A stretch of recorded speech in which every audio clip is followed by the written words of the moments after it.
from New York. It's a show that would hug Shingun if I ever went courtside to a Rockets game. Oh, this guy. He'd come right up to me. Be like, what's up, Wiles? Thank you for all the support. In Turkish, and I'd answer him back in Turkish. He would. I would study. That is absolutely true. I didn't know you were going to start there. Good to see you, KW. I got to go to Houston. We're starting with an epic game from Joker and an epic bad ending for Russ. 14 seconds left. Denver is up 1, and Russ ends up getting a steal. Great steal. Right here. Kind of passed to him, to be honest with you. To Christian Brown. He misses the layup. Doesn't get back. Remember, Denver's only up 1 at this point. Finally, he finds Alexander Walker in the corner, but he ends up fouling him, and the Wolves end up winning the game. Yeah, you think? So. I'd say it was a pretty important stretch. Bro, your reaction. That sequence capsulizes maybe the major flaw. We know he's not a great jump shooter, but still, the major flaw in Russell Westbrook's fantastic career. And that is not playing to time and score. Okay, like Russ plays the 48th minute, in this case the 58th minute, like it was the 15th minute. Just the same way, no matter what the score is, how much time is left in the game. Now, I'm not going to kill him for the layup. I get people saying you should pull out, but if you pull out, that's not a bad play. But if you pull it back out, they're fouling you. And now maybe you give it to somebody else. Missed a free right, throw. He's not a great free throw shooter. They're fouling you, and even if you make both of them, they still have time to go down and tie it. Or if you miss 1 or 2, then maybe they beat you that way. You just got to make the layup. Like, you're one of the most athletic players ever to play. Maybe dunk it or something, but make the layup. And then, of course, this is where the judgment does come in. The guy, I think, was a 35% foul or three-point shooter. Don't foul him. Contest, but do not foul. Again, you do that in the 15th minute, maybe it's okay. You don't do that at the end of the game. And so, to me, that's really what we see in this sequence. And in the middle of it, in the 15th minute, if you want to bark at the ref for missing a non-foul call, fine. In the 58th minute, to give Minnesota a 5-on-4, which kind of laid the groundwork for the scramble, which led to it. That can't happen. And we will get to Joker very shortly. It was a brilliant game. Brew and I historically are wowed by 60-point triple-doubles. Wilds, we know, nonplussed when Luka did it, so I'm very curious. I took that graphic out of the show. Yeah, I'm very curious. Harden had one. Harden had one. In regulation. Lucas was the best. Luka had a 60-20-10 that Wilds was just like, it was just a Tuesday. But we'll get to Joker in a minute because he deserves more than his flowers. On the Russ stuff. We tried to warn you, Denver. And in the very beginning, a whole lot of chirping. Why couldn't LeBron make it work the way Joker can? Oh, not from you, Brew. I'm just saying a whole lot of, man, one of the things that makes Joker so special is his ability to, Russ he got him for the minimum, was a forgotten guy. But look, the answer is no, you can't fix him. Russ is an all-time legendary player. He's playing well with Denver for what he's doing. He's not a star at this point. He lost them a game. No. It's one game. I'm not going to say – Jokic – it's not even just Jokic. Russ has fit in well there. Yeah, he won't when it matters. He won't. He's not a star. If they're counting on Russell Westbrook to get them a championship, yeah, they're in trouble. What I'm telling you, he will be a net negative on winning playoff games. I'm not ready to say that. If I may, I am ready to say that. He has not been able to contribute to winning basketball in nearly a decade.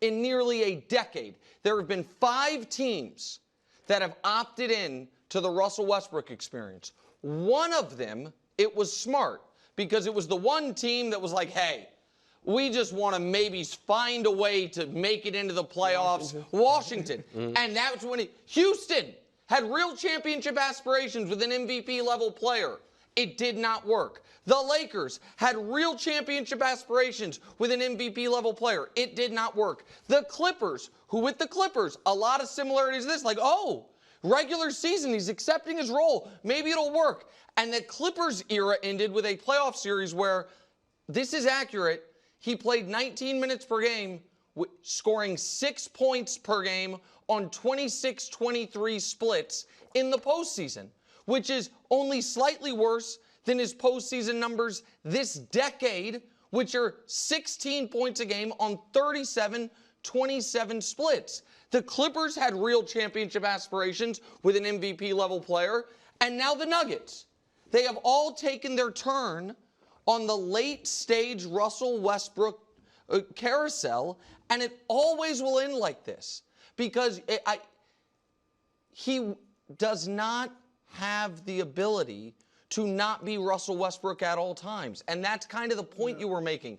It's also why, the whole way. Right, 7 years ago, when this show first started, I used to say if you have any young person who plays sports, the person whose tape you should make them watch is Russell Westbrook, because you can't tell. Is it the first quarter or the fourth quarter? Is it the playoffs? Is it not? Because he is going so hard, all effort, all times. But at this point, his greatest assets become his greatest liability. And so I am not surprised by this. And I do think that, do I feel awful for us? I don't know. I didn't love him whining at the ref. I didn't love him walking back up on the fan who said something to him, which he has made a big part of the last half decade of his career, which is, I'm unfairly maligned by either media or fans. Like, it comes with the territory, and I'm not surprised at all by anything we saw last night. Last 6 meetings, Denver versus Minnesota. Minnesota is 6-0. So I know we kind of put this one on Russ, but also I don't want to get lost in the Russ story. The Nuggets can't beat Minnesota. It goes back to like they're built by the GM specifically to beat Denver. It works. Bro, your reaction? I would pick Minnesota over Denver in a playoff series, and I would expect it to be close, like 7 games. Last night, you didn't have Michael Porter Jr., you didn't have Jamal Murray. I get it that Minnesota had a few guys out. Naz Reid, but I think Denver had better players out than Minnesota did.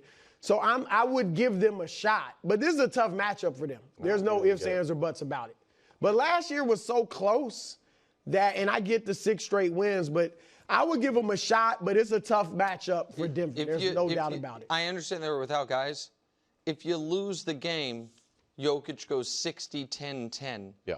You're in rough shape. And I don't think, and this speaks to the front office from the Nuggets, letting, in our opinion, cumulative Jokic down, you get to a point to where you are so thin, you have no choice but to play Russell Westbrook in crunch time and in the double overtime and all of that. And you squander one of the greatest regular season games this decade in the NBA. All right, so turning our attention to Jokic. Jamal Murray and MPJ were out. Jokic took over, 61-10-10 in the loss. Instead of looking in the mirror, Anthony Edwards says Jokic is pretty good. You really did take the graphic out. What graphic? The 60-point triple doubles. You did not. We're not. We don't have that. We can't see it. What are you really about? did? You guys don't even know what graphic I'm talking about. No, we knew. Yeah, Harden, Jokic, Luka are the 60-point It better show up on the screen. I don't think it's going to show up. That's unbelievable. Did I miss something? No, you said you took it out because of the Luka 20 rebound game that you didn't love. It's not here. You could have just said it wasn't. Some people are saying the best regular season game in years or ever. I mean, Luka's was better statistically. Yeah, sure. First of all, let me say this to Anthony Edwards. Yeah.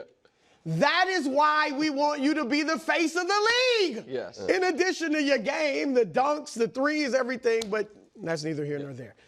Is there a case for Nikola Jokic to be MVP? He got more cases than Perry Mason. No, bro, don't Timely do reference. that. Don't do, who said that was okay? Do the young people know who Perry Mason is? He's got a case. Yeah. That's what I'm saying. Absolutely. He is having better numbers than any of his MVP seasons. He is about to become the third person ever, Oscar Robertson, Russell Westbrook, the other two, to average a triple-double for a season, and he's a center. And he is, I think you guys have probably heard this. He is going to be the only player in NBA history to finish in the top 3 in the league in points, rebounds, assists, and steals. That's incredible. And I know he's not like a terrific defender, but still, he's getting his steals. So, yeah, there's a case, but I honestly think the bigger case is for Shai. And Shai is leading the league in scoring by more than 2 points a game, 32 points a game. He's doing it efficiently, over 50% shooting. He's a notch, 1.8 steals for Jokic, 1.7 for Shai. But Shai is the better defender. He's top 5 in steals, and he's a better defender than Jokic. Better defender. He's the point of attack on one of the best defenses in the league, maybe the best defense in the league. And here's what it comes down to. Because obviously, statistically, you can make the case for Jokic. Shai is leading one of the youngest teams in the league to 63 wins, and they're on pace for 68. They're the youngest team in history to win 60 games. They got a 16.5 game lead over Denver, and Jokic is the one with the championship roster. I get it, they've lost a few role players. But hold on, Jamal, you're right. Porter, Aaron Gordon, the coaches, they got championship medal, and yet Shai is leading this cast of youngsters. He's a youngster himself to 63 wins, 16 more than Denver. And so, and look, they're both having MVP seasons. You could argue for either one, but when it's this tight, a lot of times historically, it's been like the guy that doesn't have one yet, it's this close, give it to him. And like I said, 63 wins, 68 wins, if that's what they finish with, Shai is a deserving MVP. Joker's the best player in the league. Right. Shai's having the MVP season this year. We have 2 weeks left in the season. They are still alive for 70 wins. Yep. They don't have another known star on their roster. Now, they have 2 other guys that we think will become stars maybe as soon as this postseason, in Jalen and in Chet. And this is where I get driven crazy by some of these MVP conversations. And where I end up having to repeat myself, but I will. And I wasn't trying to I was really just joking about the Luka triple-double thing. I didn't mean to put you in a bad spot. So I now bring up Luka. I now bring up Luka in a different context. Last year, I was on TV arguing that Luka Doncic, which, it wasn't a triple-double. It was just 34, 9, and 9 that he averaged last year for a team that was the 4 or the 5 seed, with one other known dynamic star on the roster as a really good scoring guard who had real limitations defensively. Hey, guys, I think maybe he should be MVP. And everybody said, Nick, you're wrong. Brew ended up agreeing with me, God bless him. 3 other people other than Brew voted for Luka. Joker won it going away. You know why? Look at where his team is in the standings and look at where Luka's is. And defense has to play a role in it. Luka's defense was bad. Joker's defense last year was pretty improved. Those same people vote. If they now this year turn the argument on its head and use all of the arguments that would have been for Luka for Joker and all the arguments that this year would be for Shai against or last year would have been for Luka against Shai. It doesn't make sense to me. I also think it's very noteworthy which great offensive players we care if they're really bad defensively. Because in my experience as of late, we just do it to Luka. Because Joker this year is having his worst defensive season, and the Nuggets are having their worst defensive season since he has been winning these MVPs. And it does show up. And so he is hands down the best player in the league. He has widened that gap. He is all of the all-time conversations. He belongs in them.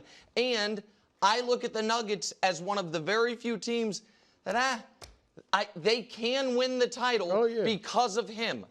But Shai is going to win the scoring title by a lot on a team that's going to win maybe 69 games without another star on it. I don't think it's really that debatable. I think it has to be Shai. All right, we'll stay in the West where the Warriors toppled the Grizzlies 134-125. Steph was electric in the first half, ended with 52 and 10. Jimmy chipped in 29. Here's the Warriors stats since Jimmy joined the team. 18 and 2, they're scoring 121 points. Their opponents are only scoring 108, and in the fourth quarter, they are like the old school third quarter Warriors, plus 112. Bruce, should the rest of the West, including your Lakers, be scared of Golden State? Well, not scared, but they're dangerous. There's no doubt about it. Obviously, I've got the Lakers over them. I think that'd be an interesting series. How do they guard Luka and LeBron? I mean, you got Draymond and Jimmy. Is that what you're going to try to do? You know, the Lakers, it'll be interesting to see what they do with Steph. Do you just put a Gabe Vincent, a Dorian Finney-Smith, shadow Steph everywhere he goes? Like, it'll be an interesting matchup, but I do, because of Luka, and assuming, again, LeBron plays at the top of his game, which he hasn't been doing since he's been back, I like the Lakers. Here's the thing. Denver has won 9 straight games against Golden State. You talked about Minnesota owning Denver, which they have.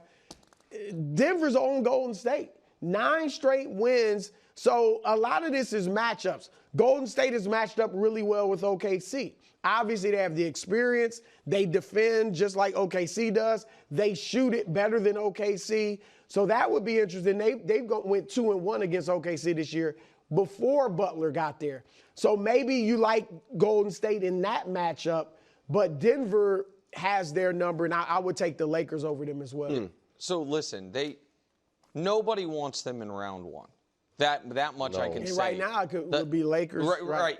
But it's so compact. We know well, you know what? I can't even say we know it won't be OKC because they could. They're a 2-game losing streak from falling into the play-in. So they really could play anyone in round 1 at this point. No one's going to want to play them because it's, to me, less about Jimmy Butler, his level of play, and more about what the Jimmy Butler acquisition has done for Steph Curry. Because this version of Steph Curry is terrifying. And Steph Curry, line of demarcation, not Jimmy Butler got there, the day the trade was reported, show you the numbers. Steph, up until that, the Warriors, even when Steph played, were 2 games under. Steph was averaging 22 points a game. Since the trade was announced, they're 18-5 overall, as you said, 18-2 when both guys play. And Steph is back to MVP caliber Steph numbers. And to me, Wilds, this is a lesson as to why you always must go for it if you are lucky enough to have a statue caliber guy who is still prime or prime adjacent, which Steph was. And so I give the Wilds, the Warriors, credit for this was not, it now looks like a no-brainer trade, but when it happened, Jimmy had just submarined the season. People thought the Warriors, even if they do it, what are they really going to? You always have to be all in if you have a player of Steph's caliber, and Steph reminded you of it last night with his brilliant best game of the season by a lot. Note to the Nuggets. Yes, that's a correct. Note to the Nuggets. A note to the Nuggets. If they only get 1 championship out of Jokic, well, he has to make some noise. He has to make some noise. Yeah, he does. I agree. And I don't know if he will. Yeah, but the problem with him making noise is sometimes that can work against you. Giannis is a statue guy. Giannis did make noise. The Bucks responded to the noise. It doesn't always work. Right. You've got to make the moves and have it work. LeBron made noise. It ended up in Russell Westbrook. That didn't work. You know what I mean? So sometimes it works, sometimes it doesn't. More noise. More noise. I'm pro noise. Thanks for watching. Subscribe here to get more from the show and to check out clips from other shows on FS1.